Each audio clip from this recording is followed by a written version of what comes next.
I'd like to welcome you to meeting number 3 of the House Commons Standing Committee on Government Operations and Estimates. Today we'll be receiving a briefing from the Parliamentary Budget Officer. Today's meeting is taking place in the hybrid format pursuant to a House Order of November 25th, 2021. Members are attending in person in the room and remotely using the Zoom application.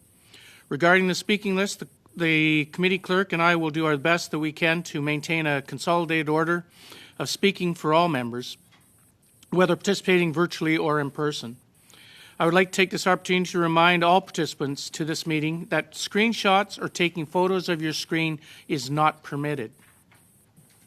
Given the ongoing pandemic situation and in light of the recommendations from public health authorities, as well as the directive of the Board of Internal Economy, are on October 19, 2021, to remain healthy and safe, the following is recommended for all those attending the meeting in person. Anyone with symptoms should participate by Zoom and not attend the meeting in person. Everyone must maintain 2-meter physical distancing, whether seated or standing. Everyone must wear a non-medical mask when circulating in the room. It is recommended in the strongest possible terms that members wear their masks at all times, including when seated. Non-medical masks, which provide better clarity over cloth masks, are available in the room. Everyone present must maintain proper hand hygiene by using the hand sanitizer at the room entrance. Committee rooms are cleaned before and after each meeting. To maintain this, we ask that everyone is encouraging to clean their surfaces, such as the desk, chair, and microphone, with the provided disinfectant wipes when vacating or taking a seat. As the chair, I will be enforcing these measures for the duration of the meeting, and I thank members in advance for their cooperation. Before we start, I just wish to inform members of the committee that the departmental results reports for the period ending March 21st, 2021 were tabled in the House earlier this week. In the past, OGO has studied these reports while considering the Supplementary Estimates C. Does the committee wish to study the departmental results reports and Supplementary Estimates C 2021-2022 and invite the ministers to appear? Is there agreement to do that? And I'm just looking around the room. I'm seeing around the room, I see nods, and on screen, thumbs up or head nods. I'm seeing that. Thank you. Carried. All right, so members will notice that the Parliamentary Budget Officer is present in the committee room today for this meeting. And however, he is also accompanied by 2 colleagues who are appearing virtually. And we have Mr. Penny and Mr. Elmarzougi, and I apologize because I probably messed up that name, so I apologize for that. Hopefully I will get it straightened out. And I would now invite Mr. Giroux to make his opening statements. Mr. Giroux. Merci, Monsieur le Président, et merci. Thank you, Mr. Chair, and thank you, members of the committee. Thank you for the invitation to appear before you today. As you are perhaps aware, under the Parliament of Canada Act, my mandate is to support Parliament by providing analyses on macroeconomic and budgetary information to improve the quality of parliamentary debates and to provide better transparency and responsibility in budgetary matters. I'm pleased to be here today to present the conclusions of the report entitled The Polar Icebreakers Financial Analysis, a report launched by my office in the context of our ongoing effort to provide independent insight into our government's national shipbuilding strategy. With me today, I have as you mentioned, Mr. Chair, I have our 2 analysts who authored this report, Christopher Penny and Eskandar Elmarzougi. The Polar Icebreaker project calls for the acquisition of 2 new vessels, with one being constructed at each of Vancouver shipyards and Chantier Davie, Canada, the latter pending approval of the shipyard's inclusion as a large vessel partner in the national strategy. Present, the government has not released an updated cost estimate on this project. The last reported estimate dates to 2013, where a cost of $1.3 billion for only one ship was cited. Our independent analysis projects a total cost of $7.25 billion for the acquisition of 2 polar icebreakers, which includes project management costs of $346 million, design costs of $820 million, and acquisition costs of $6.1 billion. In terms of the construction schedule, we estimate that construction should begin on the first vessel in the 2023-2024 fiscal year, with the second beginning the following year. Deliveries of these vessels should then occur in 2029-30 and 2030-31, respectively. We estimate that if the start of construction for these 2 vessels are delayed by 1 year, total project costs would increase by $235 million, while a 2-year delay in the start of construction would increase costs by a total of $472 million. My colleagues and I would be pleased to respond to any questions you may have regarding this report or other PBO work. Thank you. Thank you, Mr. Giroux. Okay, so we'll go into questions. We're going to go in our first round, and we're going to start, this first round is 6 minutes, and we will start with Mr. Macaulay. Mr. Chair, Mr. Giroux, welcome back. It's always a pleasure to have you. You're sitting so far away, you might as well be at 99 Bank.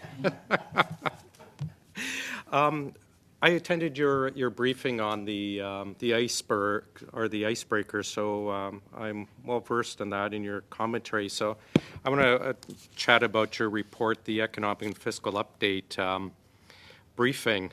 Now, in the briefing, you talked about the very late publication of the public accounts, record spending, more deficit than the rest of the since Confederation combined, and yet we ended up having 2 years without a budget, and then the latest publication of the public accounts since grunge music was popular back in '93. Just wondering what you think about the issue of transparency and trust, both from parliamentarians and the Canadian public, trust in government when this vital report is pushed so late. So I've commented a couple of times on the late publication of the public accounts, and I indicated that this was a bit unusual, well, highly unusual in fact, and it was not conducive to properly holding the government to account by parliamentarians at a time when they were asked, you were collectively asked to approve additional spending to fight the pandemic or to implement government priorities in an expedited manner. But at the same time, the government had not yet tabled the public accounts that indicated the amount of the deficit, spending and tax revenues for the year that ended in March 2021. So we found ourselves having to wait almost 9 months to get these results. And we know that the public accounts were ready. They were signed off by the Auditor General in September 9th. So it would not have been appropriate, in my opinion, to table these public accounts during the electoral campaign. But given that they were ready in September, the fact that they were delayed until mid-December negatively affected the capacity of parliamentarians to scrutinize government spending. And they were signed off by the Auditor General and the others 2 that are required in September 9th. And then my understanding is the books for the first time ever were reopened after being audited to add some more spending. I asked Finance, had the books ever been reopened in history? And their comment was, well, not that we're aware. Are you aware, any time since Confederation, a government has reopened the books to change the public accounts after the fact? They audited and signed off on public accounts. I'm not aware of any such instance. I wouldn't say that it has never been done, because I may look old, but I'm not that old that I cannot remember everything until Confederation. But in my recollection, that was the first time. You're around for the second public accounts ever issued, were you not? Same issue with the departmental results. These are the reports that are supposed to come out detailing what the government has achieved, what results they've achieved against their goals for all of their spending. And yet again, I understand they were, actually I have documentation, internal documentations that was leaked to me showing that they were finished 3 or 4 months ago and the government just sat on them before issuing them. Do you see a benefit or a reason why they would be hiding this information from Canadians or parliamentarians? Well, I see mostly downsides to delaying the publication of departmental results report. They were done, presumably, several months ago. Having been in the public service for decades, I know that officials work towards their tabling in the fall, so there's no obvious reason why, to me, they would need more time this time around. So they were probably ready in the fall, and I see no significant gains in delaying the tabling of these reports. So I don't know why they would be tabled so late this time around, which is almost, 10 months after the end of the fiscal year to which they relate. So it's unusually late. I was chatting with one of my Senate colleagues who used to be an Auditor General at provincial level, and she suggested we actually need legislation requiring the government to table such reports by a certain date. And I think you touched upon in your report. Is that something that you suggest or that you would support for transparency and openness? It's certainly something that I would support when it comes to the public accounts. Right now, there is a legislated timeline. These have to be tabled no later than December 31st, and I'm suggesting that we advance that date to September 30th. The public service has shown clearly that it can deliver within these timelines, even during a pandemic. And I think it would not be unreasonable at all to request the same thing for departmental results reports. The public service has demonstrated that it could deliver these in the fall, so it is something that you could certainly consider as legislators to have a legislated timeline for DRRs that would require these to be tabled sooner than what we are seeing this year. Increased transparency, and there would be no drawbacks, there would be no negative effect of actually having the government publish this information in a legislated, timely fashion for parliamentarians. I personally see no downside. The public service can certainly deliver these products in a timely manner, in a more timely manner.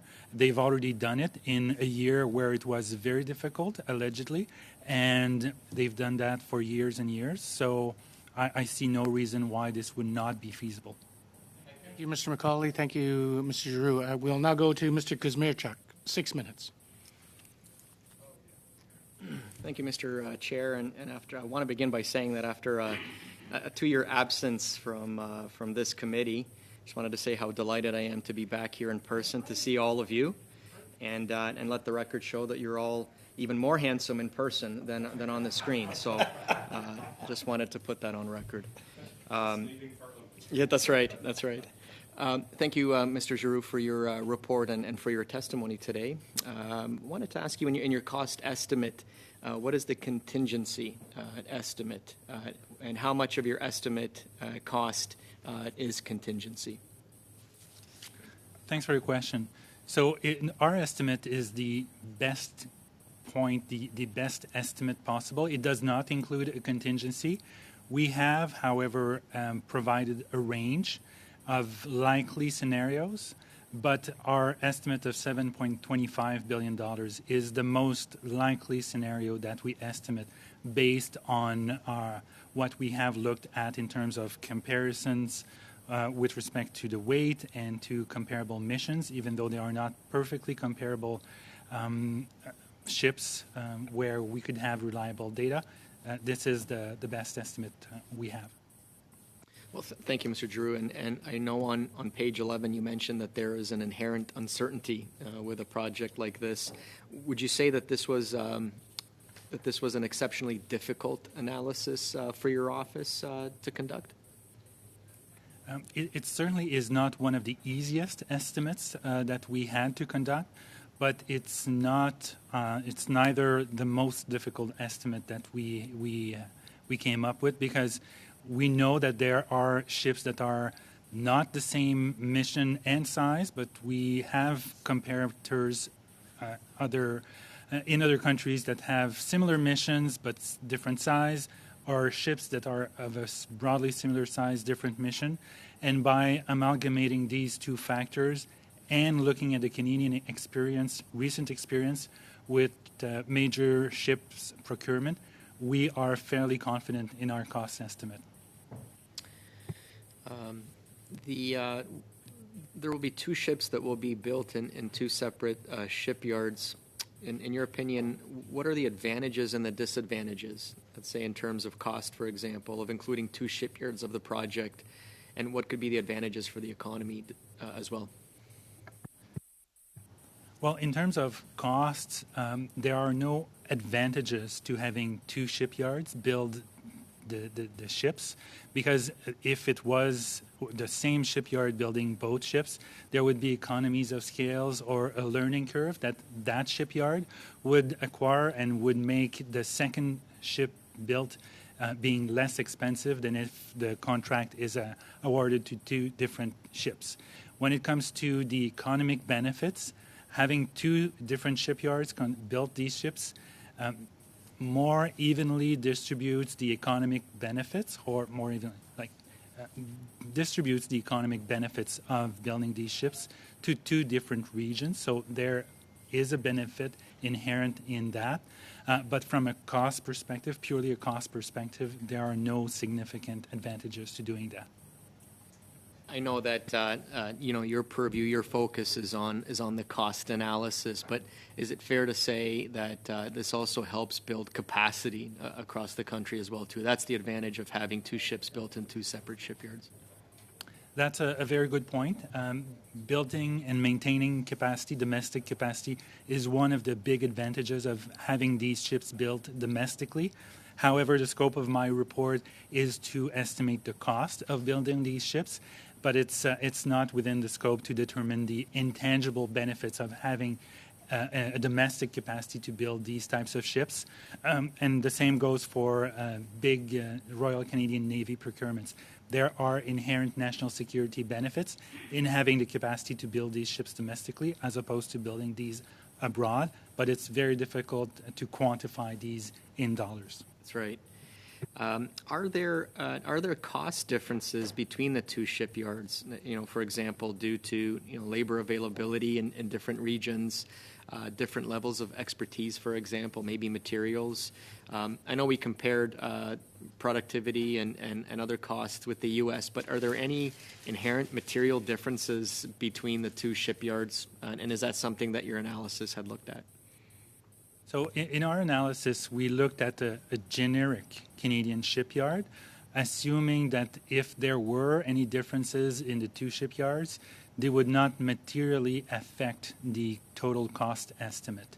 There may be cost estimates that the cost differences that arise, but given the experience that we have as a nation and the cost estimates and the historical data that we have been able to gather for other types of procurement, we don't believe that these cost differences will materially affect the overall cost of the project. Okay, got you. The last question I have is, you used $51.62 per hour as the cost of labor in your calculation, I think, if I read that correctly. And I just wanted to ask if you can explain that number and whether it also accounts for increased labor costs due to labor shortages or foreseen labor shortages. I'll defer to my colleague, Christopher Penny, who's a few blocks away from here. Certainly. And Thank you for the Mr. Penny, question. if you can do it in 30 seconds, I'd appreciate it. Thank you. And I'll if there's try more to you keep can that. add, then please submit that as well. Thank you. Absolutely. I can tell you that it comes from Statistics Canada's other transportation equipment aggregate NAICS level. So that's the North American Industry Classification System. That's where that figure of 5160 comes from. And it was the best comparator we had to the American data, which is, of course, what we would use to make such adjustments. Thank you. Thank you, Mr. Penny, and thank you, Mr. Kazmierczak. We'll now go to Ms. Vignola. 6 minutes. Thank you very much, Mr. Kitchen. Thank you so much, Mr. Giroux, Mr. Penny, Mr. Mazuki, for being with us today. It's highly appreciated.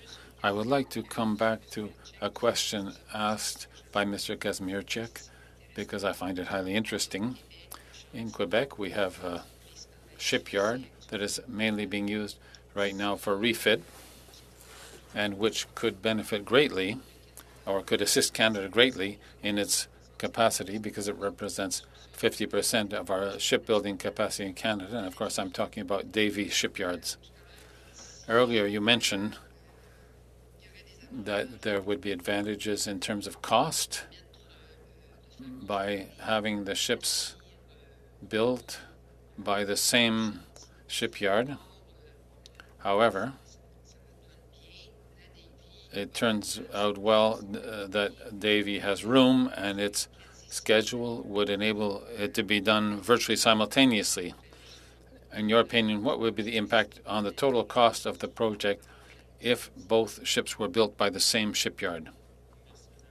Thank you, Ms. Vignola, for your question.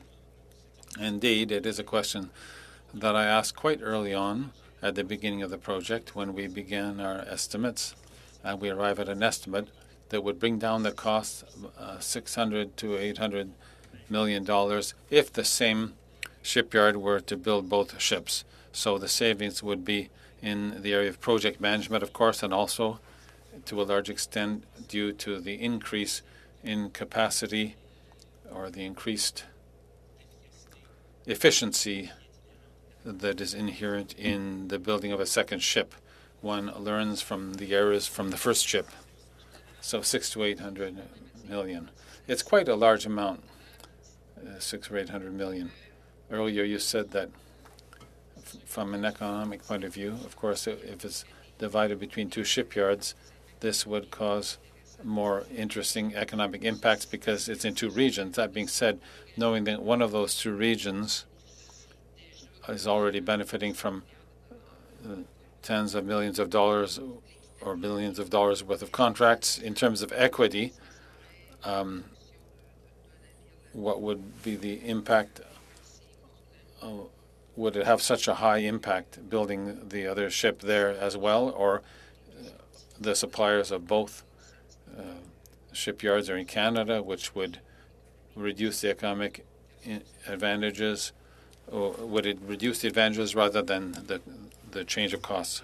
It's a point that we do not specifically consider because the domestic construction results in advantages for economic spin-offs in Canada, but we did not consider the economic regional benefits in view of the fact that our emphasis was on the construction costs rather than on the economic benefits or spin-offs or other advantages such as maintaining domestic shipbuilding capacity. Thank you. Apart from inflation, what explains that in 2008 and 2013 the estimate of costs nearly doubled, and in 2013 to 2021 the cost estimate per ship nearly tripled? We went from 720 million to 1.3, and then from 1.3 to about 3.125 per ship. This is a difference that we believe can be explained because we went from one ship to two ships, which of course has an impact on the cost, but also we don't know how the government arrived at an estimate of $1.3 billion. So it's not easy for me to explain the difference in the cost between our estimate and the estimate from the government. Perhaps the Minister of Fisheries and Oceans will soon provide a new cost estimate that is updated and that may perhaps inform us on that. But with the estimates that we have and the data that we were able to use, we're quite confident indeed of our estimate of the costs. But unfortunately, I cannot comment on the appropriateness of the 2013 government estimate because I don't know how the government arrived at that number. Is this a question that you asked of fisheries, the Fisheries Department, as to how they calculated that or what their calculation method was to arrive at $1.3 billion as an estimate? I know Iskandar and Chris had discussions with the department. Did you obtain that information? On in the research project, we requested data from Fisheries and Oceans Canada, and they did provide us insight into their methods and so forth. But this would be for their internal estimates that exist now, and not the 1.3 billion that existed previously. OK. D'accord. Fine. So are their current methods similar to yours?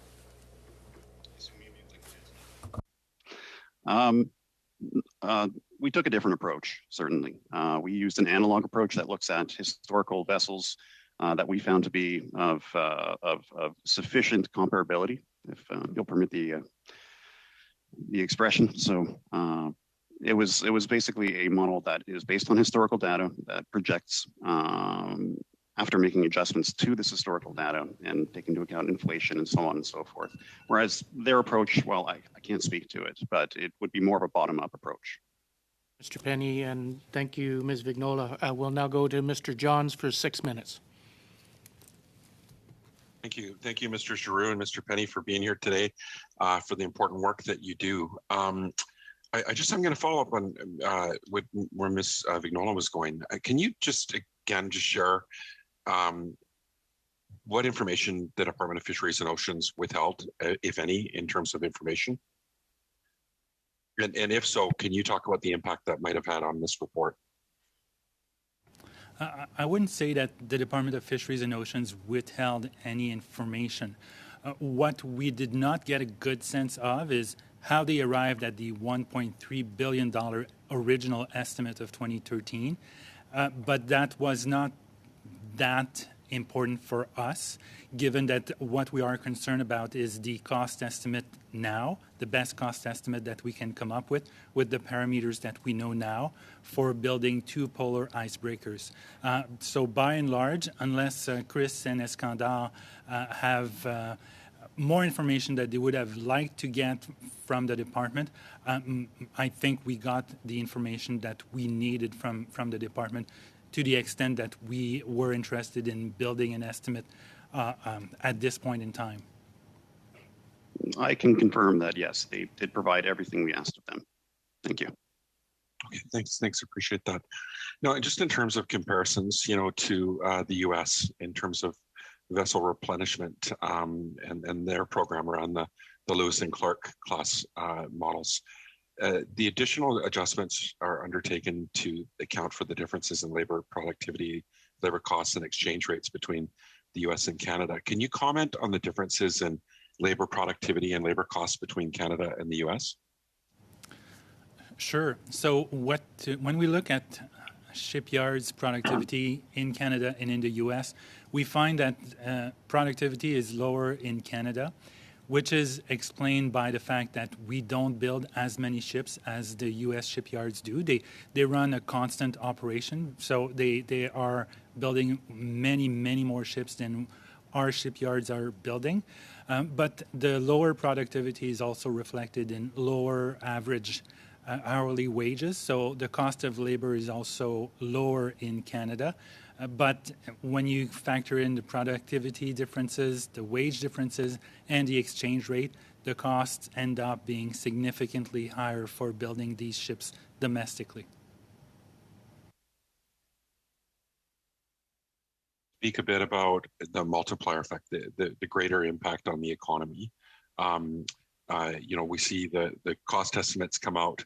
What is the impact to the greater economy in terms of the multiplier effect? Has that been looked at? The scope of the report did not include the economic benefits or the multiplier effect. We looked at the cost of building these ships, so the procurement cost.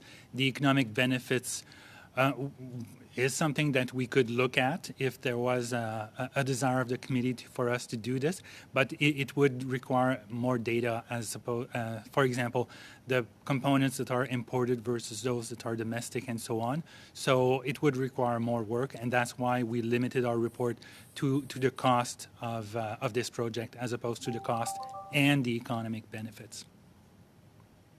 In terms of the costing, I mean, these shipyards are being built both in markets where housing is skyrocketing, which is having a huge impact on inflation.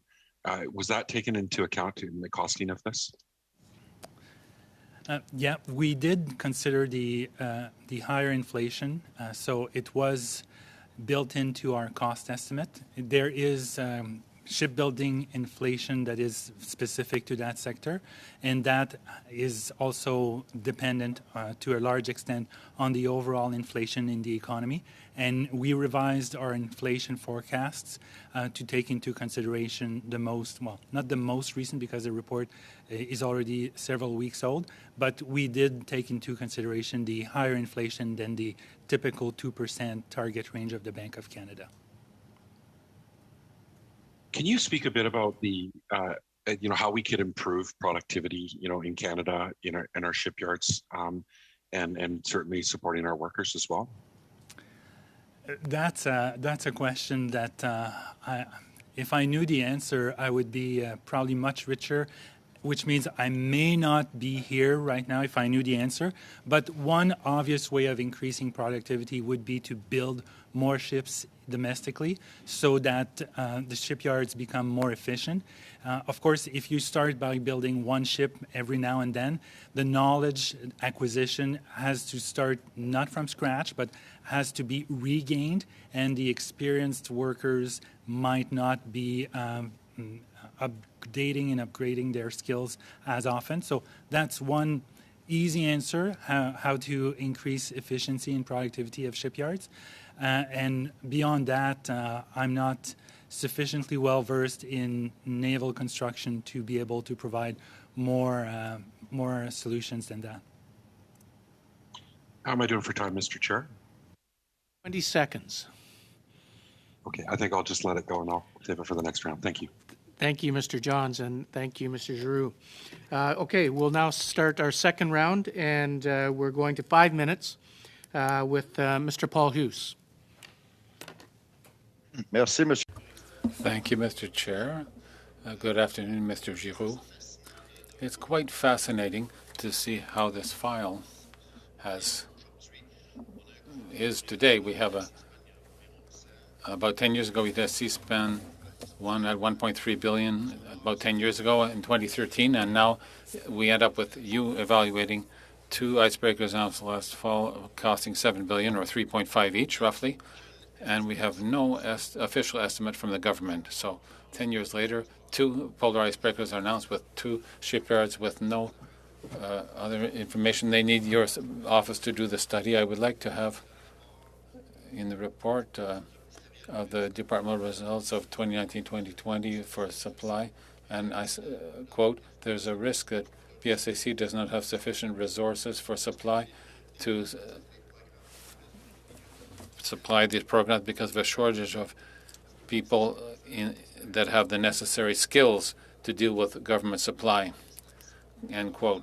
So in the report, it's confirmed that there's a problem of a lack of expertise within the government. Last year I asked the question and you told me that, yes, that may in part account for the problem, but do we have a much more fundamental problem? Because I would say I want to understand how your office came out with a $7 billion estimate and the government can't say anything but is announcing ships. Well, with the trends that we observe, every time we examine issues of supply that are substantial, such as combat ships, supply ships, and now polar icebreakers, is one thing that's constant, which the costs are always higher when it's an independent office that makes the estimate compared to what the government will present as an estimate. And even when the government revises its estimates, the revisions are often only in one direction, upwards. So I don't believe that it's because of bad intentions, but rather a lack of expertise. And it's not expertise that is unique in the world. I like very much Chris and Eskandar. I find them very competent, but I find that that expertise could be developed in the government departments so that they can make estimates that are acceptable for all the stakeholders and credible. So there's certainly room to improve the estimation processes within the departments in order to give you, as parliamentarians, estimates that are accurate to the extent possible. And I understand that it's difficult to estimate the cost of a project that will be delivered 7 or 8 or 9 years down the road. Thank you. It's fascinating to have this announcement coming up from a government when the price is not known or they have no idea of the price. I have a question apart from the icebreakers dealing with what you said about combat surface vessels. We learned this week that there's a report in Australia that was done where there are existing ships of 26 that were built in operation now, and the Australian government mentions it as a catastrophe. They're too slow for military operations and consume a great deal of fuel. Do you think that there should be an update of your study? Because last year you brought out a study on the cost of the various types of ships that might be purchased by Canada, and now we're headed towards the 26 type, but we can already see that existing ships of that kind are a catastrophe. What can we do about that? I saw that headline too, and I looked at it with interest. We're accustomed to updating our reports and studies once we have significant data or new information that's available, which enables us to update things and take into account this new information. The Australian experience will no doubt be a factor, a determining factor in determining whether we update things soon or whether we wait a few more months. But that is part of the office's plans to update our estimates when significant important information comes out that would justify an update, as we've done in the infrastructure programs in particular. So we're no doubt going to do it. It'll be a question of time. Is it in a few months or in a few years? I can't promise it. It's quite an urgent matter because of the cost of $7 billion for the fleet. It ought to be a study that should be done, handled by our committee urgently. I think I've used up my time, Mr. Chair. Thank you. Mr. Paul Hoos, you actually had 20 seconds left, so it's good to see both you and Mr. Johns. There's 40 seconds we've gained. So we will now go to the next questioner, and welcome to the committee. And Ms. Thompson, thank you very much for joining the committee. We look forward to you being here, and you have 5 minutes. Thank you, Monsieur Giroux, for being here today. I'm really quite interested in this as the MP from St. John's East. And of course, St. John's Harbour is the home base for Coast Guard. And, you know, I see these vessels, the two that we're speaking about, that are being replaced all the time. And I'm certainly well aware of their significance for Canada and our sovereignty and in research and science and our presence in the Arctic. It's never been more important. So I'm quite eager to learn more and certainly to begin. For the first 22 years, the Auditor General has provided an unmodified opinion on the financial statements. Would you agree that this demonstrates the high quality of the Government of Canada's financial reporting? Well, it's certainly not my role to contradict the Auditor General. So if the Auditor General has provided an unreserved opinion, I will take her word for that, not being an accountant myself. Thank you. So a government is committed to the transparency and responsible financial management. Monthly financial results are reported in the Fiscal Monitor, and departments provide quarterly financial reporting. Do you agree that these monthly and quarterly reports provide value updates to parliamentarians to track spending in between the annual public accounts? The Fiscal Monitor is an important source of information for parliamentarians, for Canadians, and for me, of course, as are the quarterly financial statements and the monthly statements that we get from the Receiver General. However, the comment in my report of a couple of weeks ago related to the fact that there are adjustments very often made after the end of the year, accrual adjustments, accounting adjustments, and that makes it very difficult to solely rely on the Fiscal Monitor to have an accurate picture of the state of public finances. And that's why I was recommending, and still am, that the public accounts be tabled sooner than they were in this fiscal year. Thank you. So you've mentioned that the estimating costs for large polar icebreakers is particularly challenging because there aren't many with similar specifications. What did you use in your comparisons to come up with the estimates? We used a combination of comparators. So we used ships that were of a roughly similar size, but not with the same mission. We also looked at ships with a similar mission, but that were not of a similar size.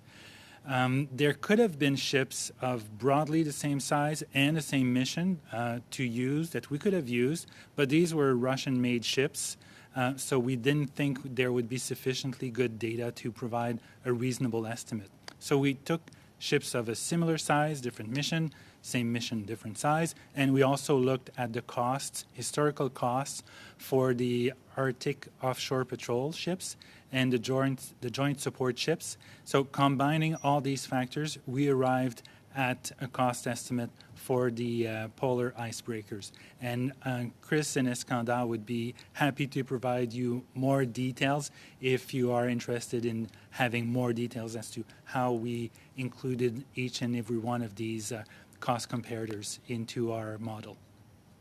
Thank you. That would be quite interesting. She really is quite a unique vessel, and of course the work is very specific. So, final question there: how confident are you that the estimates are accurate?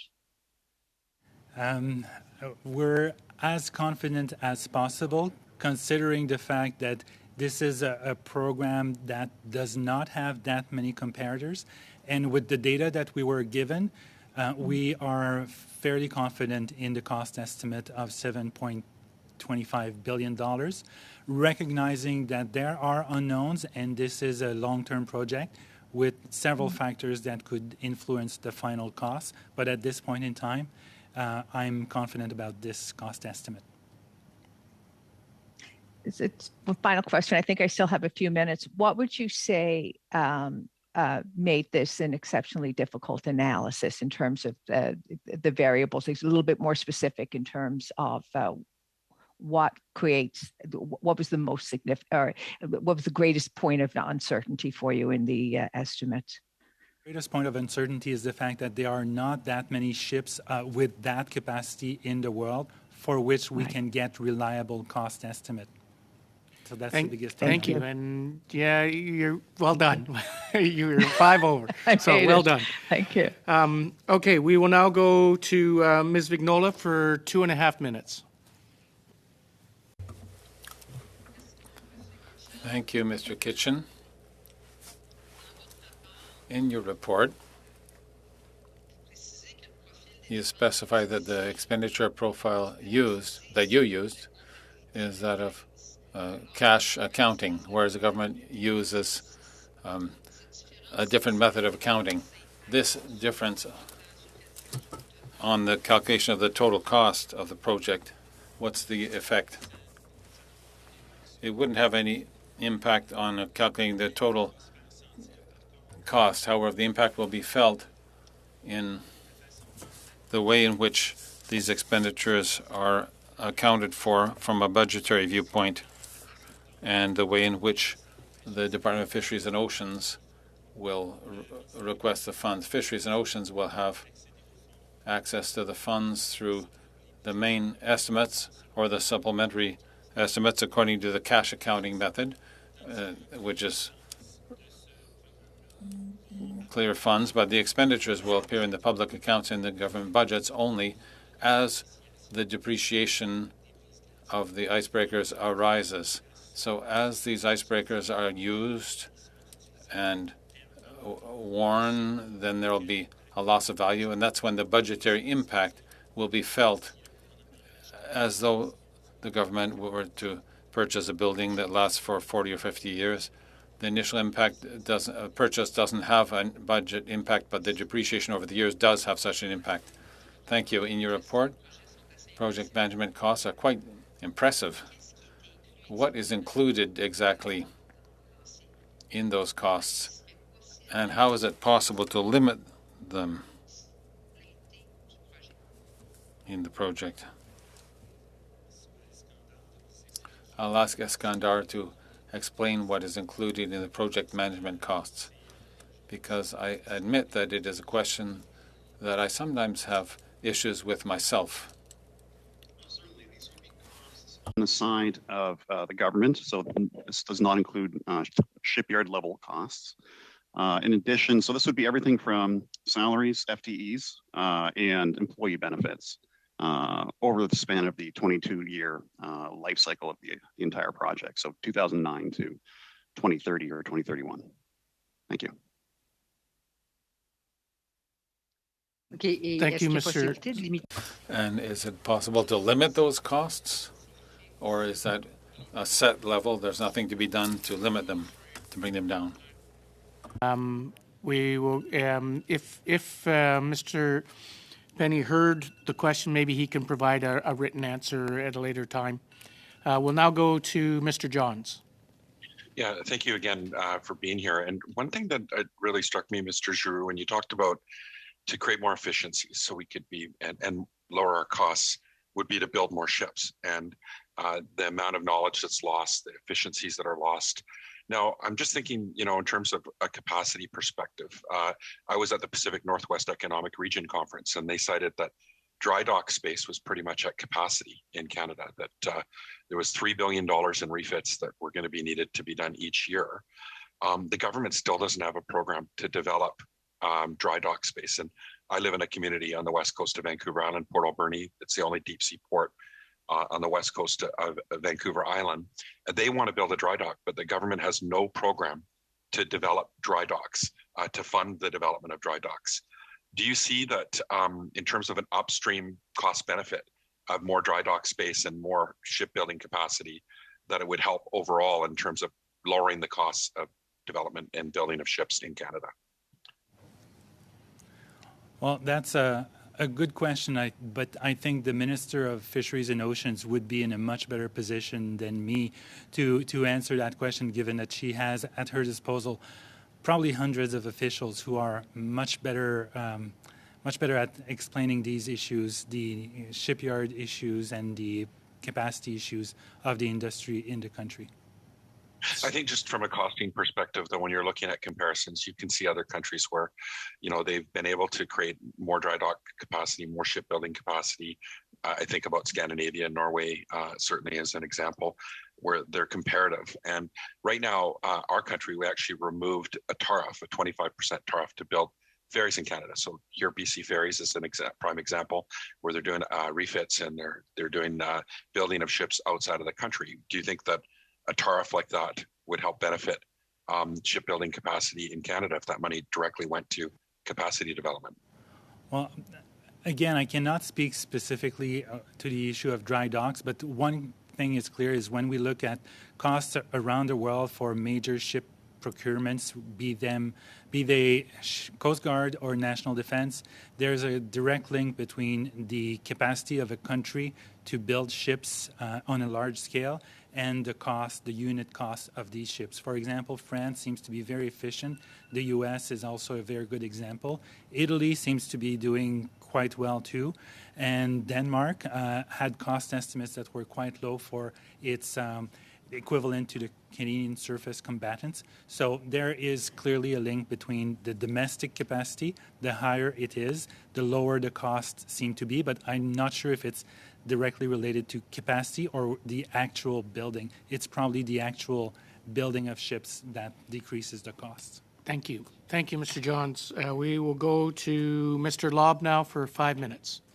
Thank you very much. It's a pleasure to be here. This is my first meeting for this committee, I think. It's official. My first question for you is, it's estimated Russia has 40 to 53 icebreakers. China has a series of icebreakers. I think Canada has 7 icebreakers. Could be wrong there. How many icebreakers do we need in your estimate, in your research? That's a very good question, and a question that I have not looked into because the scope of the report was to estimate the cost. If I was to venture into how many icebreakers we need, that would be a much greater endeavor than just estimating the cost. I think that's a policy issue for which the minister would be in a better position to answer your question because it's subjective. As you mentioned, there are countries with bigger fleets than we do, but it also means higher costs. So it's not for me to say what's the appropriate number of Thank you. icebreakers. In January, you released your analysis of the economic and fiscal update. And one question I was wondering if you have endeavored to look at, it's in regards to GDP growth. So we have GDP growth in 2021, GDP growth in 2022, which would be over historical averages. In your analysis, did you see in those numbers how much inflation added to those GDP numbers of 4.6 and 4.2? We did have a look at the revision in our estimates, but arising from different elements. I don't remember off the top of my head the component related to inflation. I was coming here prepared to talk about ships, so I'd have to shift gears to talk about the economic and fiscal update. But the additional inflation as well as other elements, lower expenditures, we know that has created cumulative fiscal room over several years of $90 billion, but that's not just inflation, that's a mix of inflation, faster growth, and lower than expected program expenditures. So I would not venture a number just for inflation. One other question on the same line, and if you haven't done it, it's okay. I'm curious. I've read a number of different reports that said if we calculated inflation with the same calculations as we used in 1980 for today, inflation would be over 14%. Have you ever come across any of those calculations or done any of that in your tables just to see what it would look like if you modeled it that way, to try and find what the true, because everybody says this isn't really the inflation number. Have you ever done anything in your work to see what the true inflation number is? The short answer is no. We rely on the measures as provided by Statistics Canada, which has a very good reputation internationally, which doesn't mean that it's perfect, but we haven't looked at the measurement of inflation and whether there are improvements that are necessary. That's a question for the chief statistician. Okay. Back to the icebreakers. We see where the price is today. We see where the price was estimated in 2013, I believe it was. And I know there's been a couple questions already today around it, but where is this all going to end up? We know we're going to make these. We know we're going to pay for them. So is there a potential that these could be, by the time it's all in and done, that these are $4 or $5 billion a piece? What's the probability on this scenario? It's not impossible. We have a range of estimates that go up to $9 billion as a range of potential outcomes. So it's quite possible that the cost end up being $4.5 billion per polar icebreaker. Our estimate of $7.25 billion is what we believe at this point in time to be the most likely scenario. But should there be, strikes, another wave of pandemic, unforeseen events at one of the shipyards or both of them, the cost could go up. The experience has shown that costs tend to go up rather than down as a project progresses. But still, we believe $7.25 billion is the most likely estimate.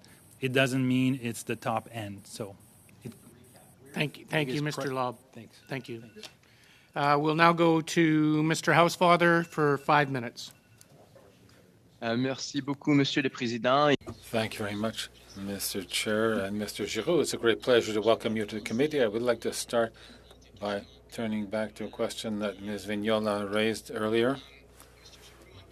Of your report, you note that the project cost for one polar icebreaker was estimated by the previous Conservative government at $720 million in 2008.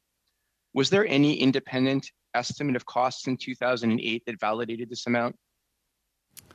I don't recall there being such an independent estimate at that time. Of course, at that time, I was not in my current position. So because I say my recollection is that there were no such independent estimates, doesn't mean there was none, but I don't think there was. Thank you. And then to go on, we saw from your report as well that in 2013, there was an estimated cost by the previous government of $1.3 billion. Was there, to your knowledge, any independent estimate of costs in 2013 that validated this amount? I don't recall that any of my predecessors would have performed such an independent cost estimate. But again, I may be wrong because in 2013 I was busy doing other things, and I don't remember such an estimate, which again doesn't mean it doesn't exist. It probably refers more to my failing memory if it does exist and I don't remember. I'm sure you don't have a failing memory. And so basically, I'm going to assume at this point that they don't exist.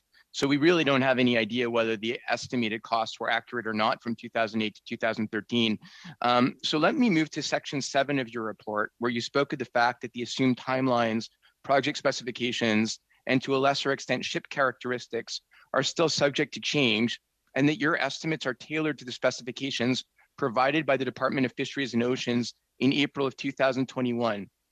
Did you ever compare those specifications to the specifications that were used to develop the estimated costs of $720 million in 2008 or the $1.3 billion estimate in 2013?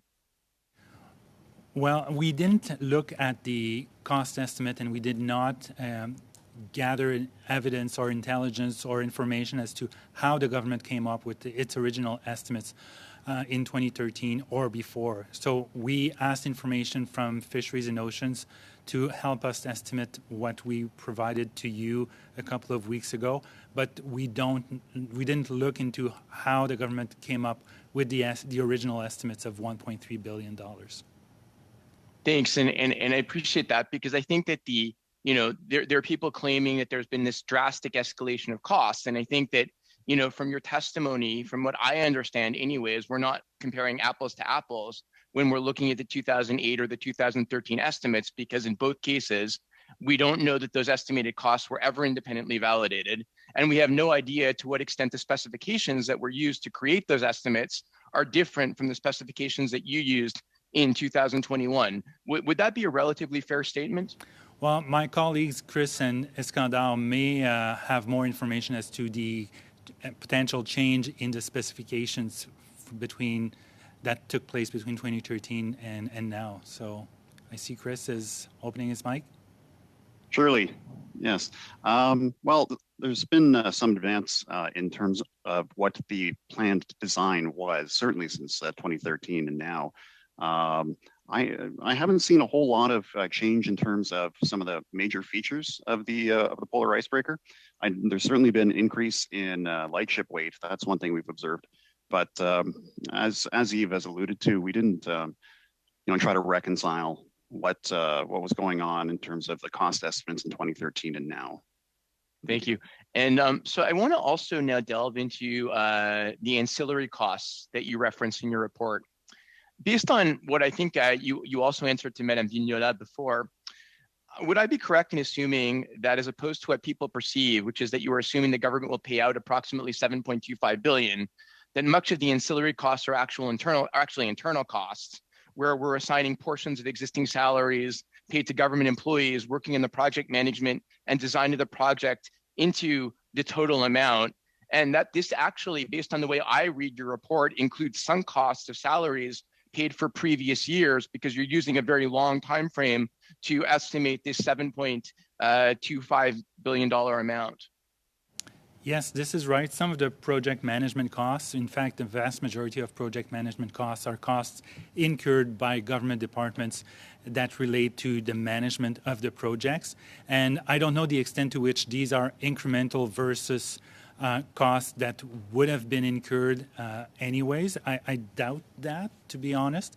But this is consistent with estimating methodologies of other budget institutions across the world, and also consistent with budget estimation or estimates for other big procurement projects such as the surface combatants, the CF-18, and so on. Thank you, Mr. Chair. Do I have any Thank you, time Mr. left? House Father. Now we are going into our third round, and we will start with Mr. McCauley for 5 minutes. Thanks, Mr. Giroux. I think this is probably more for Mr. Penny. The cost, the $7.25 billion estimate, I'm just wondering about the design fees. If that's based on just one set design fee for both. I'm hearing stories out of the industry that C-SPAN and, the other possible contractor are working with separate design teams and building, in effect, perhaps separate designs. I've heard of that as well, but certainly at the time of this estimation on our part, we were working with the assumption that both ships are going to be quite similar, of course, built at different shipyards. As to how we came across or how we estimated the design costs, we looked at, of course, these comparator vessels that we selected and what the design costs were for them, and in particular the AOPS. And made adjustments for instance, some capability and light ship weight. So that would be how we arrived at our estimates. Thank you. What do you think we'd be looking at if such reports are true that they're going to be designed similar but quite separately? I'll let Eve answer that one. Thanks, Chris. If that were to be true, we would probably be looking at slightly higher design costs. Slightly higher. I don't know, honestly. Considerably? By the time you add design, but also added construction? Well, design costs are already quite high at $820 million, so I'm not sure they could go that much higher, even if there were two different design teams. Right. Okay. I want to ask a question getting back to the public accounts.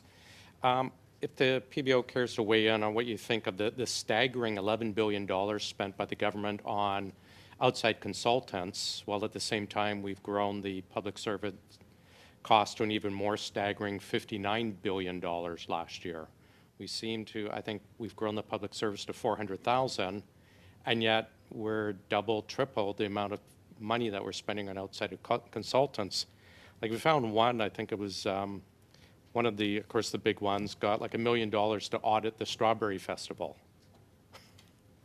I'm just wondering if you care to weigh in on such efficiencies. Well, we have put a tool online for parliamentarians such as yourself to look at the personnel costs in the public service, looking at them by department. So you can see the evolution over the last several years of total personnel costs, FTEs. We don't, however, have such a tool for contract and consultants, which sometimes are substitutes for one another. And to be honest, I haven't looked at the issue of consultancy fees in the last public accounts, but I'm sure that would lead to interesting nuggets. Yeah, no, I bet. Because I've read, the Auditor General audits, and then these departments, some of them tiny little offshoots of department, are all spending hundreds of thousands of dollars to audit their books. At the same time, their own internal staff are auditing the books. Does that make sense? Maybe they're auditing recipients of grants and contributions, and that could be why they are giving out contracts or it could be the internal audit and evaluation functions. So that these are possibilities, but no certainties. I want to get back to a bit about Treasury Board. I've been a very outspoken critic of the Treasury Board and them quite often not following Treasury Board rules, such on the wage subsidy, the $80 billion. The President admitted that they hadn't gone through the process.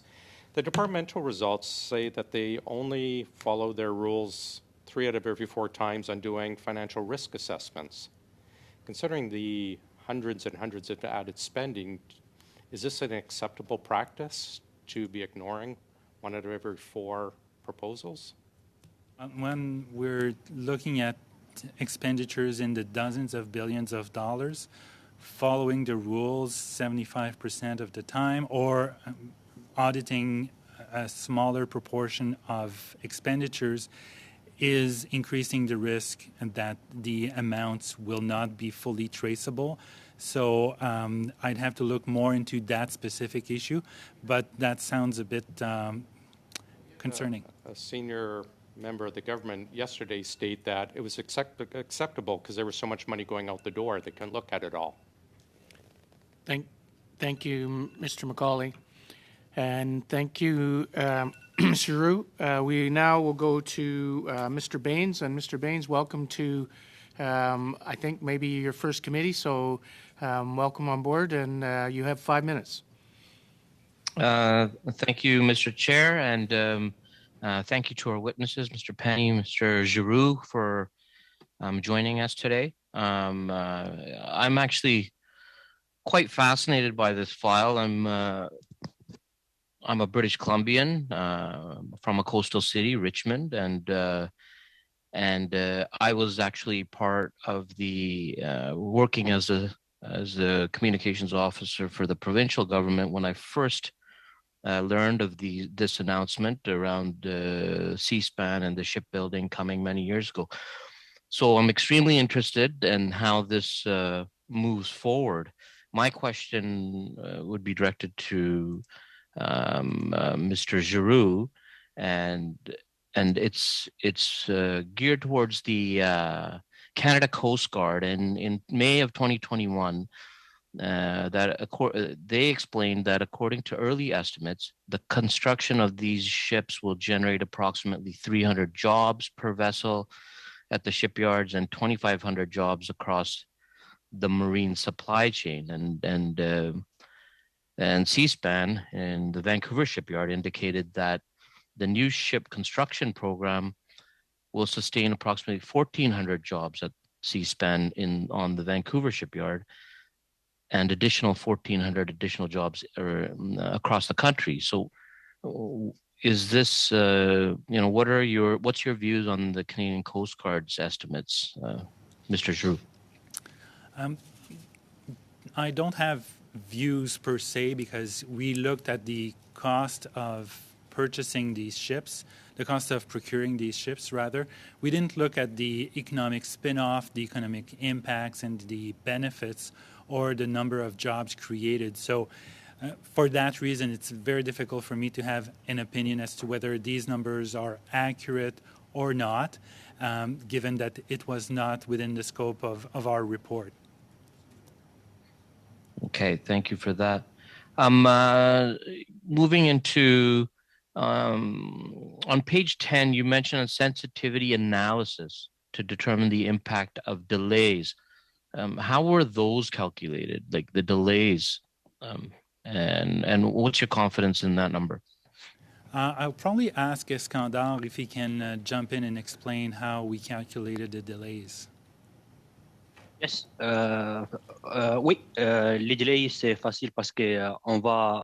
Yes, delays.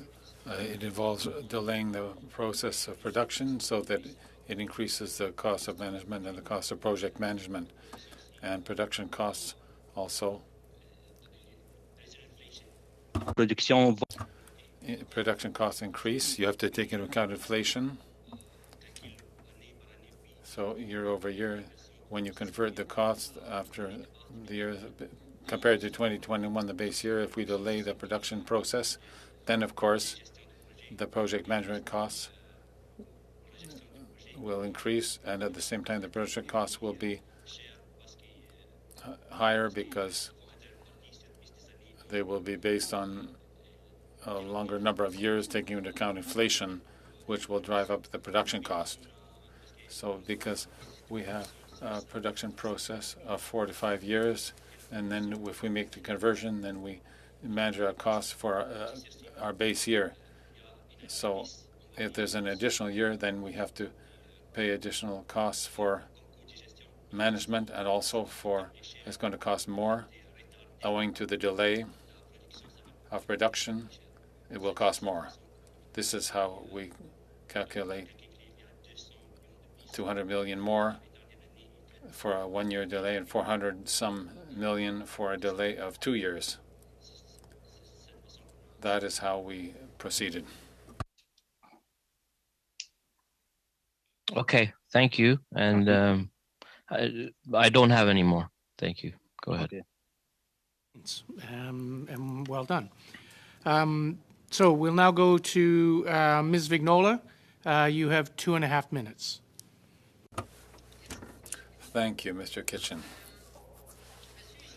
Mr. Giroux, the pandemic caused supply problems at all levels. Polar icebreakers are high technology ships, and if you buy a hybrid or electric car, you know the supply problems we have now in technology. So these breakdowns in the supply chains in technology, can those breakdowns have any impact on the costs, on the delays of production in building ships? And ultimately, in order to offset this, ought we not also to have producers of these technologies here in Canada? Thank you, Ms. Vignola. It's clear that the breakdowns or interruptions in the supply chains can have impacts on the delivery schedule for ships of that scale. They may also result in changes in the cost or cost increases, and we already see that there are certain impacts on inflation in particular, which is caused in part by breakdowns in supply chains, which led us to amend our assumptions on inflation for this project.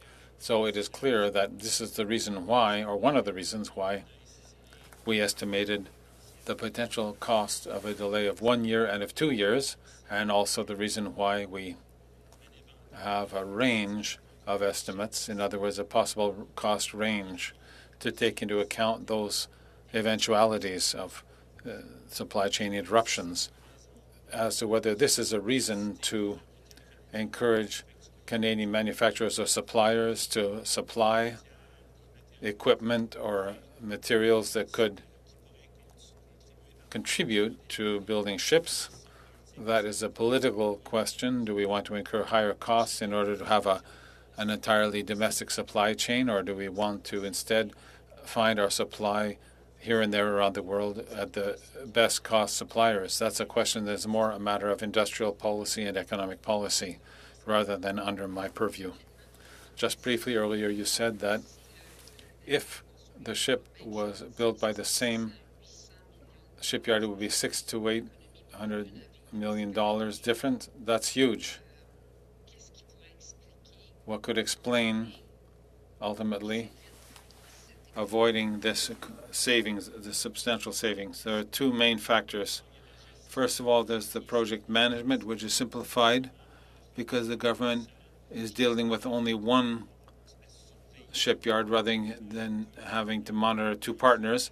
And then after that, probably the most important aspect is the economies of scale resulting from the fact that the number one ship, there's a learning process when you do something for the first time.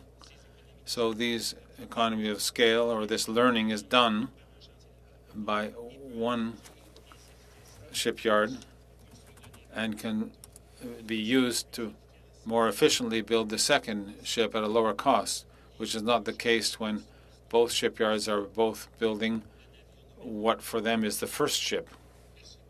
Thank you very much. And I could thank Mr. Baines that he went 30 seconds short, and I added a couple there for you. So we'll now go to Mr. Johns. 2.5 minutes. Thank you. Merci, Yeah, Mr. thank you, Baines. Mr. Chair. A question I have is around labor market shortages. You cited the average cost of a worker at $51.62 an hour. And did you account for the labor market shortages that we're facing right now? Because this is clearly an unprecedented time, right across all industry. That's an interesting question, and I'm sorry I didn't address it in the first time around. So we did not address it explicitly, but we did address it implicitly by revising our inflation projections. Labor shortages are one factor that can lead to higher inflation, and we have revised upwards our inflation projections for that cost estimate. So even though we didn't factor in labor shortages per se, higher inflation projections are taking that into consideration to a certain extent. Okay, and just in terms of the future years, because clearly, we're going to need to develop, workers and ensure that we've got workers trained, developing capacity, labor market strategy that's going to ensure that we have workers to build these vessels in years to come. In your research, did you feel that the government is developing capacity and doing this work, the important work of attraction and recruitment of workers to ensure that we can build these vessels, but also finish them and in the long term? So we looked at the cost and the potential costs for completing these two polar icebreakers, but we didn't look at the broader issue of availability of qualified labor and whether government policies are currently sufficient to address labor shortages that we see in the country. So that was beyond the scope of our report, which was to estimate the cost of these polar icebreakers. 30 seconds. Just given the impact of COVID and seeing the labor market shortage, seeing the skyrocketing costs of labor, especially the cost for workers with housing and childcare and whatnot, do you foresee that potentially this could be much greater cost to develop these vessels in the long run? In our cost estimate, we assume that the Bank of Canada monetary policy will ensure that inflation returns to its target range of 2% in the medium term by successively increasing interest rates. But if that was to not be the case, the costs would quite clearly go higher, be higher if inflation was not brought under control. So we assume the monetary policy of the bank will be sufficiently robust to return to inflation around 2%. But if that was to not be the case, again, costs would go up. Thank you, Mr. Giroux. We'll now go to Mr. Paul Hoos for 5 minutes. Thank you, Mr. Chair. Mr. Giroux, since the beginning of the meeting, we've seen the questions are pretty much the same. We've been dealing with the astronomical costs. But what I see in this file and in many other files, it seems as if there's a systemic problem in terms of delays in major contracts, which result in cost overruns. So in the Canadian government, do you have any statistics on the large purchase programs? The word systemic has a certain connotation in Quebec, so I don't want to go there. But there is a certain trend that we see that is clear, which is a pattern that repeats itself every time we talk about a large-scale acquisition project. We have initial estimates that are much lower than the revised costs that follow. So is this a recurring problem? Certainly. But what is the cause? Is it intentional, or is it a lack of ability to foresee or look forward? Or is it a negotiation strategy by certain public servants to try to get low cost estimates, hoping that afterwards it'll result in lower bids? Unfortunately, I don't have an answer to that, but if I had it, it would be a pleasure for me to provide it to you. Because, of course, right now, everything that we see is always a whole series of cost increases, and what fascinates me is the part of the management costs, because at one point I would like you to give us more details on that. 346 million or 405 million and for management, and then when the project is delayed, then it increases the cost, but it's exponential. We've talked about that before. Today we're talking about billions as though they were millions 10 years ago. 400 million, well, it's like peanuts. But what explains the fact that it's numbers that are so astronomical for management? Well, I share your surprise regarding the management costs and also design costs. And it's not a field that I'm an expert in, unfortunately, but at first glance, with the many reports I've gone through, every time we look at design costs and management costs, I'm always surprised by how high those costs are. But it's based on historic data and projects that are comparable, essentially. For example, support ships and other icebreakers. So these are data that are based on historical data or precedents. But this is something that I find surprising too every time. Ultimately, the fact that you have the naval strategy, which is supposed to be a concept that would help have some stability in the production and construction. Can we see something there? We're talking about icebreakers. Seaspan had the contract in 2011. It was withdrawn in 2019. Nothing happened for 8 years. Then we were talking about 700 million or $1 billion in costs. Now today, we're announcing that we're going to give them back the contract to Seaspan and probably Davy for another one, but at 3.5 billion. For 8 years, nothing was done, and then all at once we're going to be better, and it's going to cost 3 times as much. There's an inconsistency there, and isn't this a vicious circle that we're caught up in with shipbuilding? Of course, the lack of decision and the fact that years went by without the construction moving forward significantly contributes to driving up the management costs, because the people nevertheless have to keep on monitoring things and managing the project the best they can. And it also contributed to driving up the design costs because, of course, as time passes, there are improvements that occur to make to the design. And above, over and beyond those few observations, unfortunately, I don't really have an answer to explain those cost differences.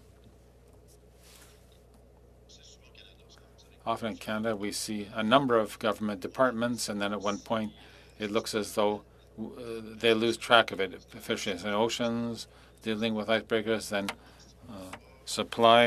the supply department is dealing with it, and supply and services. And of course, to compare with defense, we can say that there's a department, the defense supply, that wants to make sure that there's a continuity, especially continuity where if the political side is taken out, not to have changes made in the contract when the government changes. Do you think that in Canada we should adopt this kind of thing? Because that's the kind of naval strategy they want to have. But do we need to go through another more serious stage in order to stop having to start over again every time and having the bill picked up by the taxpayers? That's an issue of governance of large supply projects. We already have a department that's responsible for that, public services and public and supply. But maybe my colleague, the Auditor General, has already looked at that. But perhaps there's already a way of improving the governance of large acquisition projects. But it's clear, based on the cost estimates I present to the parliamentarians, since I took this position, there are perhaps some improvements that could be made. Thank you. Go to Mr. Johari for 5 minutes. Thank you, Mr. Chair, and welcome, Mr. General, to our committee again. I think not only at the outset, but also through this last hour or so, it's come quite clear that we can't use the 1.3 as a base of comparison, at least, because we have very little data for it. Therefore, the only number that we could use based on the methodology that is the 7.25, which if you bring it down to the same level of at least one ship would be 3.5 or $3.6 billion. Now, since we don't have a comparison, we can compare the bases. Let me start by asking you, why did you pick these 3 ships? You talked about one being U.S. and you also talked about 2 being Canadian, and you commented on the size and the purpose. Can you expand on that? Sure. So there are not that many ships that are comparable in both size and mission to what the government needs or plans on purchasing. Polar icebreakers of that size, I think the only country that has ships that fit these 2 criteria is Russia, and I wouldn't want to, well, we didn't find there was sufficiently reliable data to use that as a basis for an estimate in the Canadian context. So failing a perfectly comparable ship, we decided to go for another method of estimation, which is widely recognized as reliable, which is looking at both ships of comparable size, even though they're not built for the same mission, and ships with a similar mission but a different size, so polar icebreakers that are smaller. And by combining these two estimates, we arrive at an estimate for this type of ship and that size that is fairly reliable. We also looked at the Canadian context to estimate costs in the Canadian context. So historical data for ships that have been built or are in the process of being built in Canada to take into consideration the Canadian costs, design, acquisition, and productivity differences for Canadian shipyards. Yeah, thank you. Much has been discussed on the project management and the design and the costs of that. Also, we got to acknowledge that the acquisition cost, which I believe is the construction cost, is in the tune of $6.1 billion. Now, there seems to be sufficient breakdown of the project management and the design. But when I go to page 13, when you're talking about modeling, you seem to have made an attempt on breaking down the cost of the construction, which I assume it's also called acquisition. And you're talking about initial studies, analysis, engineering support, initial spares, system tests, trials, and evaluation. Is there a breakdown of the $6.1 billion by those categories that we might be in a position to be able to look at? I'll ask Chris and Iskandar if they have that breakdown. So the way it works in our model is that the historical data that we used had those cost categories all included in one bucket, if you will. And so when we were using that as our base data to do the projection, you're projecting for all those categories simultaneously. So this is a long-winded way of telling you that, yes, it's possible for us to obtain that breakdown, but it would take some work on our end.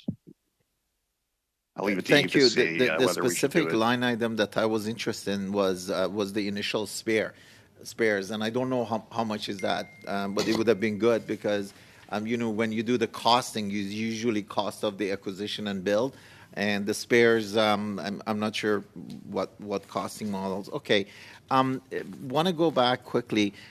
It looks like the design started in 2006 and continuing, and now we're in 2022. Has the design changed or has it been enhanced and the specification has been improved since then to be able to put you in a position to be able to quickly, firm up those estimates and narrow that range? And I know I don't have much time. I just want to ask one more question that hopefully you get answered. Is also, we've looked at other costing models. Have we looked at outsourcing costing model? And I know that might be a controversial question, but we seems to be looking at potentially $680 million saving. I want to know how much saving is if these things were outsourced. Thank you.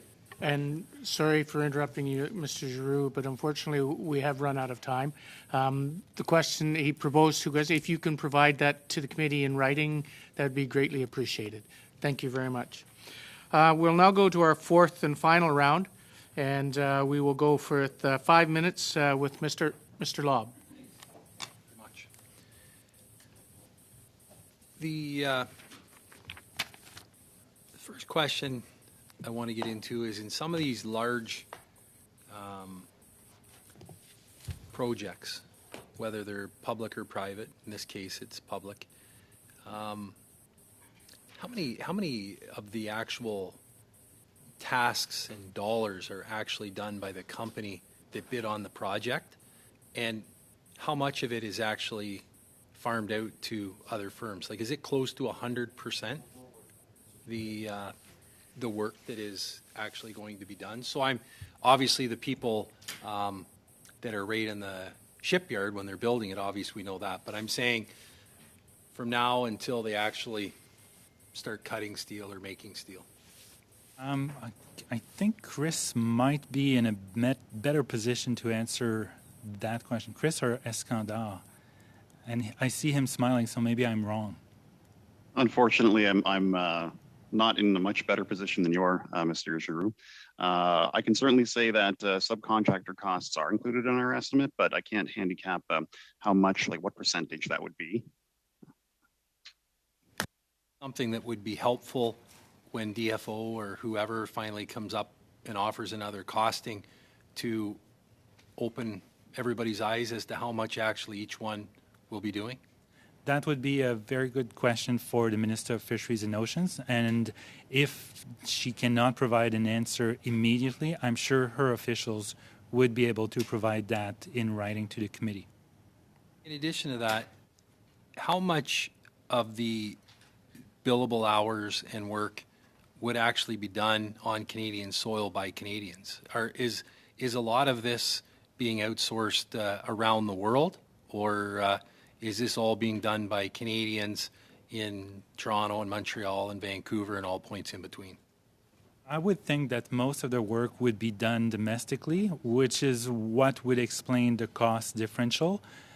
But I cannot rule out that a significant portion, and significant remains to be defined, could be outsourced abroad. But first and foremost, I would think, given that it's Vancouver and Davie, that most of the work would be done domestically. But again, domestic parts, but there could be imported segments as well, imported parts.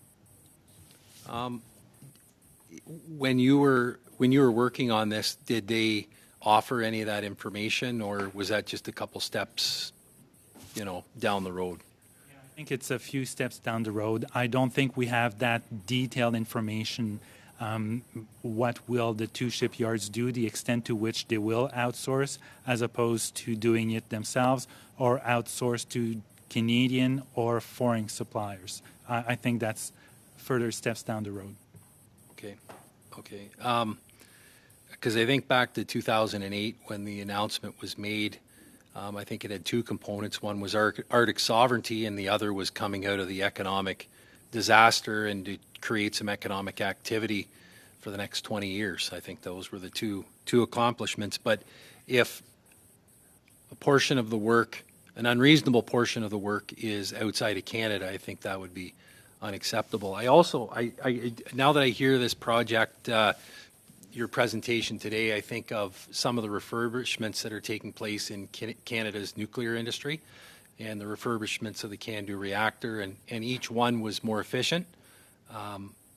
But I do see issues, and I have nothing against either shipyards, but I do see issues with cost effectiveness, repeatability, and learning from mistakes when you're basically a continent apart. Any thoughts on, I know you did mention a little bit of it, but that's got to be a huge issue going forward. Well, it certainly is a cost driver when you have shipyards that are not building the same ship. When you attribute the contract to two different shipyards, it increases the cost. But there are other factors than cost that enter into that decision-making process, which I don't comment on, but regional economic benefits and so on. Any penalties? Was there any, were you able to see any of the contracts or terms to see what the penalties are for over budget, late production, any of those kind of terms?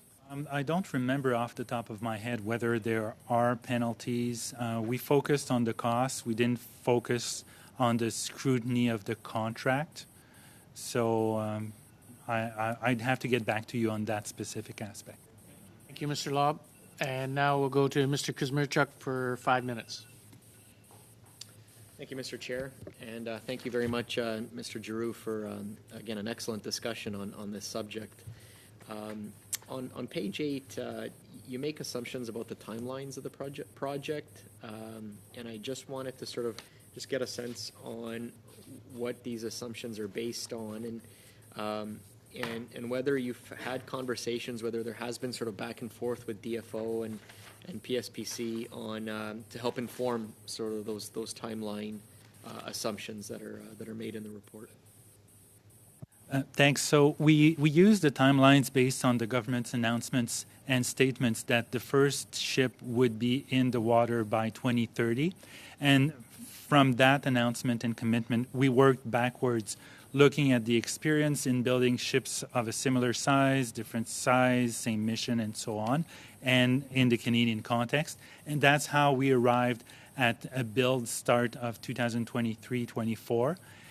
Knowing that this can fluctuate and there could be changes, we also factored in a delay, and that's why we have a sensitivity analysis. On the question of whether we had contacts with DFO, yes, we did, to ensure that we were not like out in left field, and we had discussions on them. First, because we needed some data, but also because we need to have some questions. We're not experts in everything that we do, but we strive to make the best estimates possible. And I apologize if this question was asked before, but are there taxes that are included or calculated for this project? And if so, how much, what's the estimate in terms of how much taxes could be? So it's a question that I'm not surprised to have, but I'm pleased to have, because we had included taxes in previous cost estimates related to D&D, and it led to some side discussions in some quarters about whether it's appropriate to include taxes or not, whether D&D and the government are subject to taxes. So it led to a side discussion that was not central to the point of the report, which is the cost estimate. So we decided to exclude taxes from this estimate to avoid a repeat of that discussion as to whether the government does pay tax, should pay tax, gets it back, and so on, which is easily getting down a rabbit hole that is not the cost estimate itself. To this. No, I got you. I understand completely. We've had sort of an exhaustive conversation here on shipbuilding and icebreakers here. And so I've pretty much asked all the questions that I have on this project. They've been answered, and thank you very much for bringing your answers and your insights here. Since I have you here, I did want to just sort of ask some general questions for folks that might be watching the committee. Hi, Mom, if you're watching. So I did want to just exactly, yeah.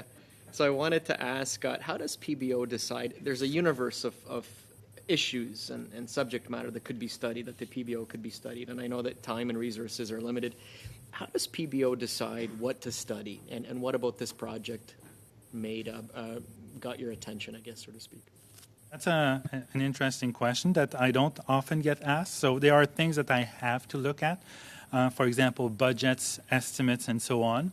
I also have to respond to committee requests, the 4 that are named in my enabling legislation.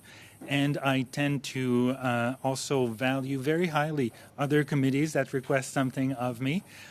So that's top of the list usually. And then I go by interest of parliamentarians. So it's a combination of interest from parliamentarians and items that have a big price tag attached to them. So lots of amounts at stake, big dollars. And I think this qualifies on 2 counts. Big dollar amounts and also interest from parliamentarians from multiple parties. And then individual parliamentarians or items that are less expensive or less revenue generating capacity. They tend to be lower down the totem pole, unfortunately. Thank you very much, Mr. Giroux, and I'd also like to thank Mr. Penny and Mr. Elmar Zugui. I don't know if I pronounced that correctly. For being here today and sharing your expertise. Thank you so much, Mr. Chair. That's all the questions I have.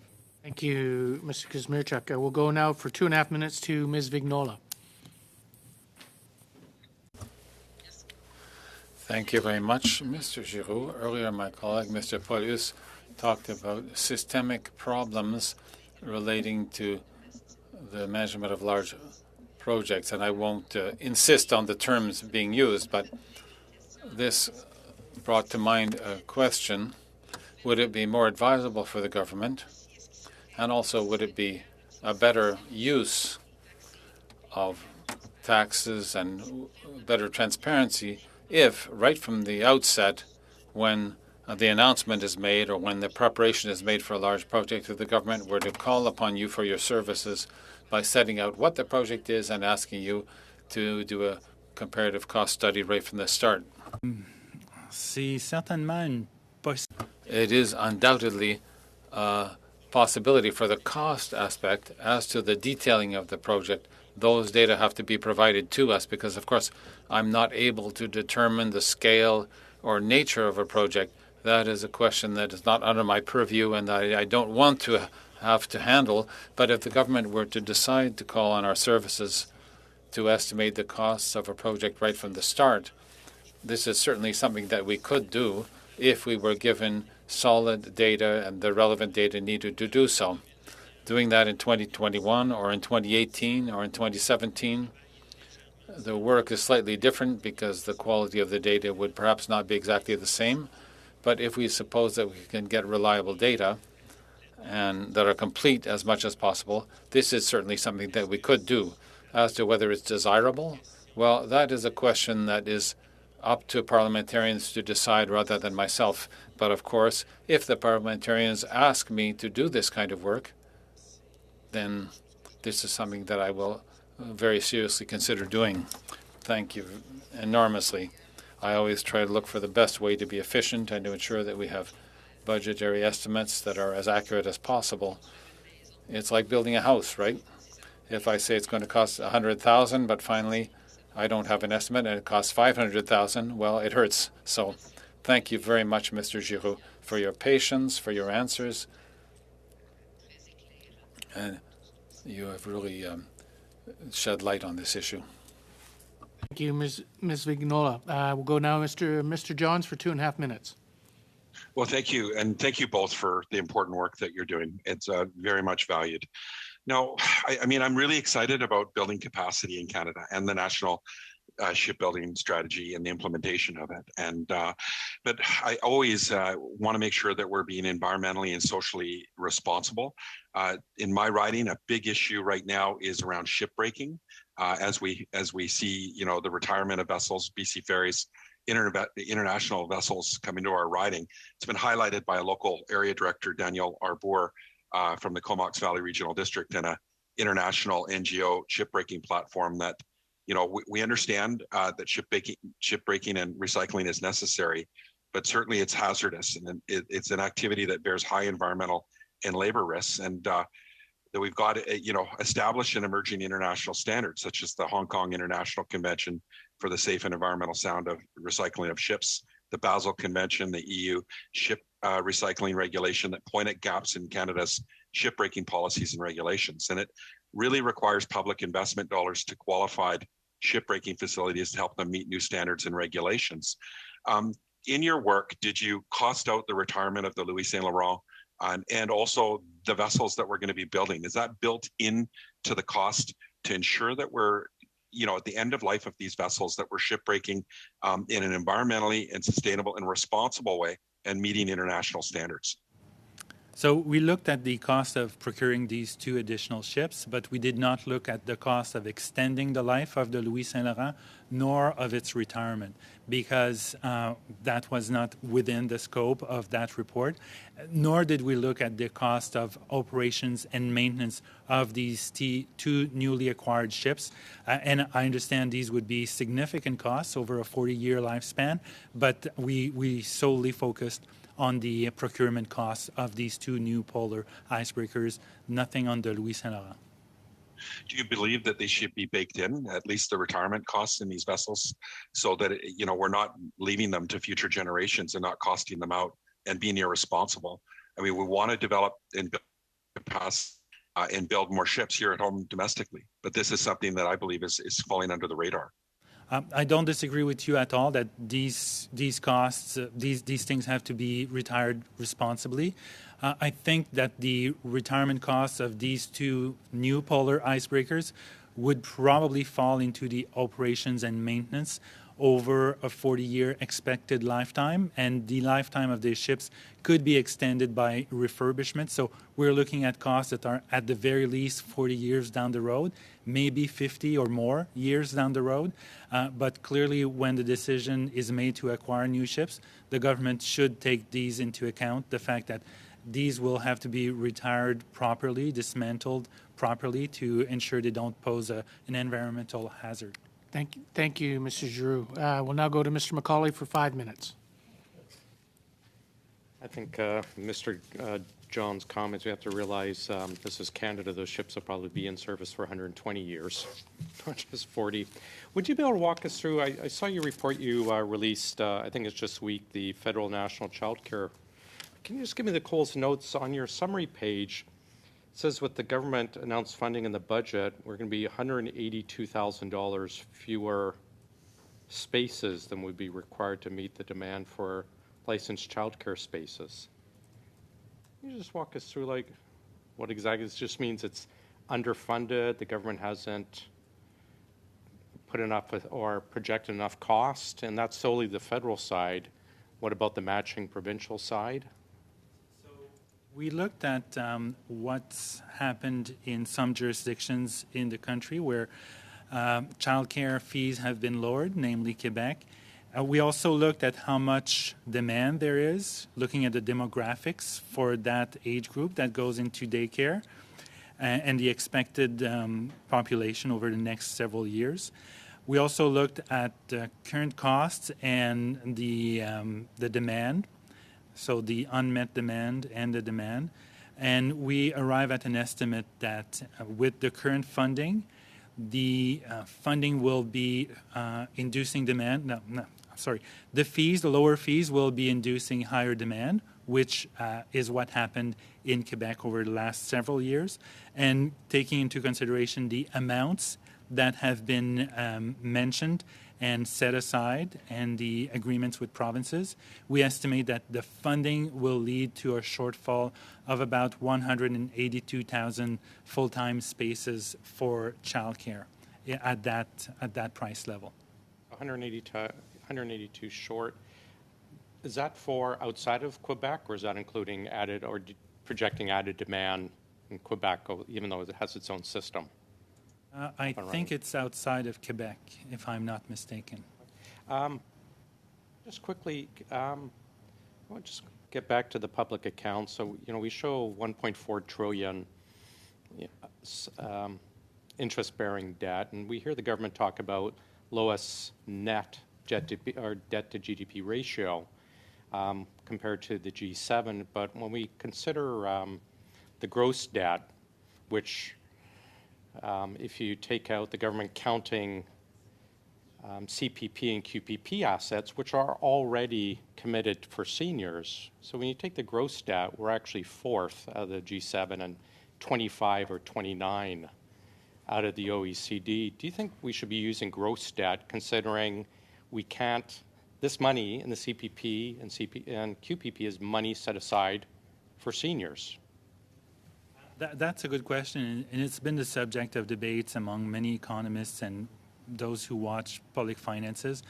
The reason for including the assets of the QPP and CPP is the fact that other countries also have obligations to their pensioners in programs that are broadly similar to the CPP, QPP, but they have not pre-funded, at least in part, some of these obligations. So investing the money into provincial and government bonds, so they have a net debit credit that provides a more clear position as opposed to our, which is actually buying actual assets. Some countries are just having writing an IOU on their books without having set aside any money. So that's why it's leading to debate, because on the one hand, you have these countries not really setting aside money.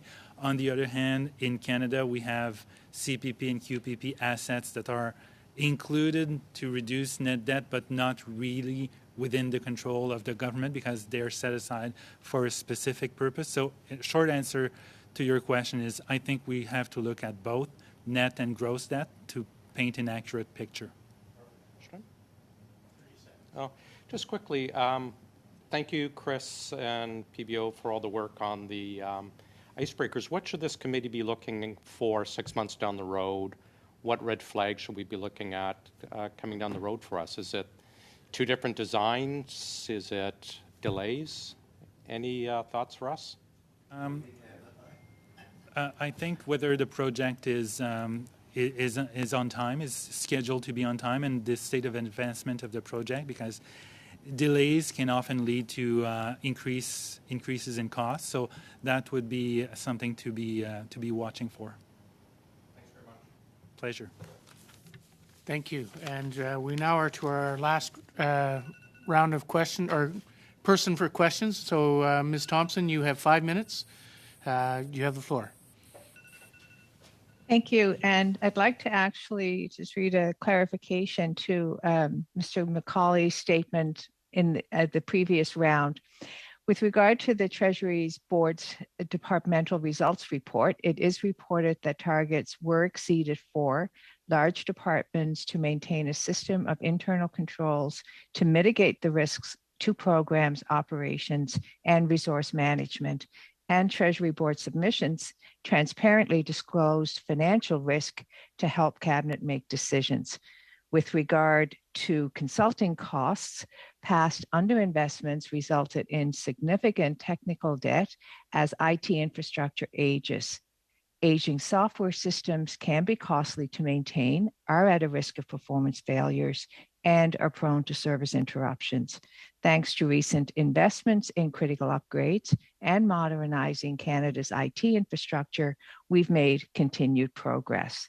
Could you please comment on the importance of investments to modernize IT capacity and the hard lessons from the previous government, which used digital transformations as cost-cutting exercises, which saddle taxpayers with higher costs down the road and hurt the public service? Thank you.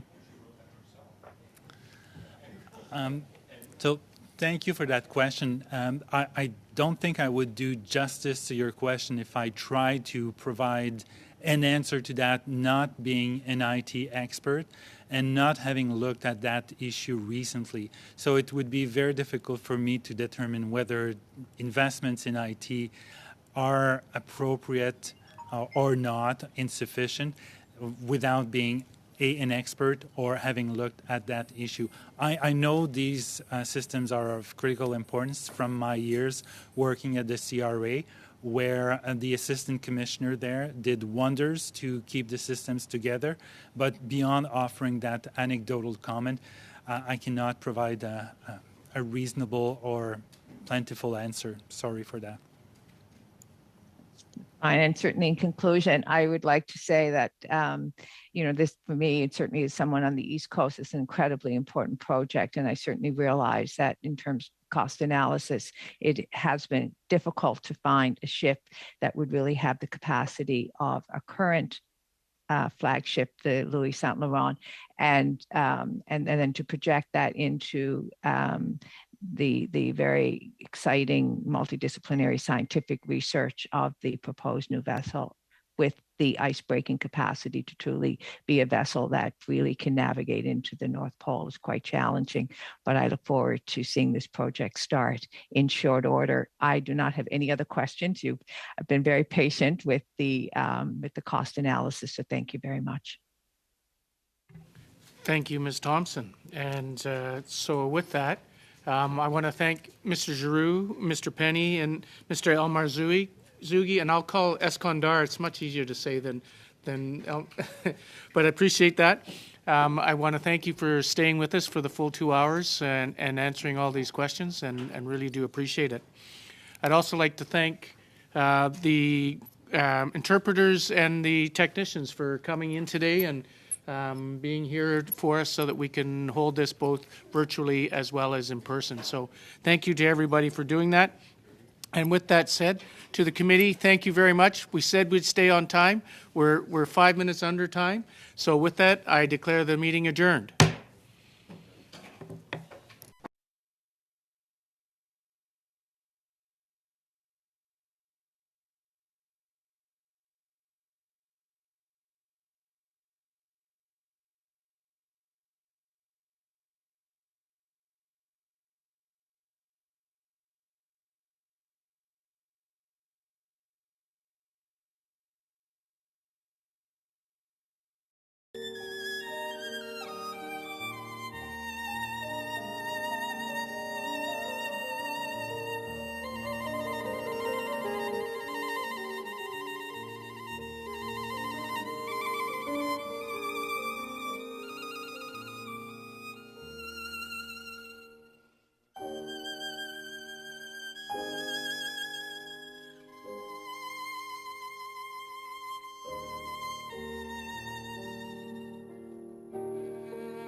you.